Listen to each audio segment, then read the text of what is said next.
કેમ છો રાજકોટ? ઉભા રહેજો, પરસેવો લૂઈ નાખું. હા બાપા રે, કેવી ગરમી પડે છે ને તડકા પડે છે, માથું દુખવા માંડે તો આંખમાં એટલી બળતરા થાય.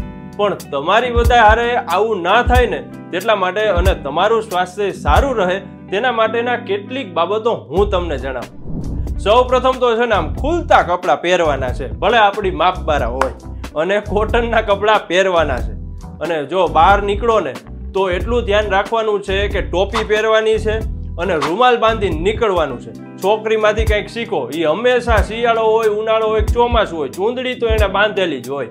તો આપણે છોકરાઓએ ખાસ તો એ ધ્યાન રાખવાનું છે. અને મિત્રો, દિવસ દરમિયાન 3 લીટર પાણી તો અચૂક પીવાનું છે, અને ઠંડુ પાણી બિલકુલ પીવાનું નથી. અને એના 2 ફાયદા છે.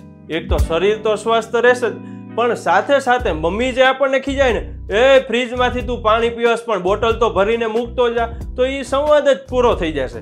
એટલે આ 2 ફાયદા છે. એટલે 3 લીટર પાણી તો અવશ્ય પીવાનું છે. અને આંખોની બળતરા પણ ઘણા લોકોને થતી હશે, તો વારે વારે 15 થી 20 મિનિટના ગાળામાં અથવા તો અડધી કલાક કે કલાકના ગાળામાં ઠંડા પાણીથી આંખ તો ધોતું જ રહેવાનું છે. અને સાંજ પડે ને તો ઘણા લોકોને ઈચ્છા થાય, હાલને બહાર વડાપાઉં ખાતા આવી, ઘણા તો દાળ પકવાન ખાવા જાય, કેટલું બધું, ઘણા કે ભૂંગળા બટેકા ખાવા છે. આવા તો ઓપ્શન કાઢે. પણ મિત્રો, ઉનાળાના સમયમાં તળેલું અને મસાલેદાર ખાવાનું સેવન સાવ ઓછી માત્રામાં કરવાનું છે, કારણ કે આ બધું છે ને બહુ પચતા વાર લાગે છે. એટલા માટે, અને ખાસ કરીને તો ઘણા બધા આનાથી રોગ પણ ઊભા થાય છે. એટલે તળેલું અને મસાલેદાર ખાવાનું સાવ ઓછું રાખવાનું છે. મિત્રને પણ સમજાવજો. અને ખાસ કરીને જમવા સાથે કાકડી, બીટ, મૂળો અને લીલી શાકભાજીનું સેવન વધારે માત્રામાં કરજો. અને શરીરમાં ઠંડક રહે ને તેના માટે છાશ અને ડુંગળીનું સેવન પણ કરજો. અત્યારે તો કેરીની સિઝન આવી ગઈ છે, બધા રસ તો ઉલાડતા જઈશો, પણ રસ પી લો, ભોજન પૂરું થાય પછી છાશનો 1 ગ્લાસ તો પીવજો જ.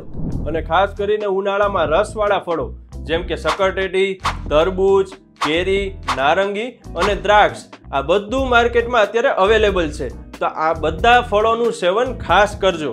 અને આપણા ભાઈબંધો કહેતા હોય, હાલ ચા પીતા આવે, હાલ કોફી પીતા આવે, પણ એને બધા એને બેહાડી દેવાના છે કે ભાઈ ના, અત્યારે નહીં, કારણ કે ચા અને કોફીનું પ્રમાણ સાવ ઓછી માત્રામાં કરવાનું છે.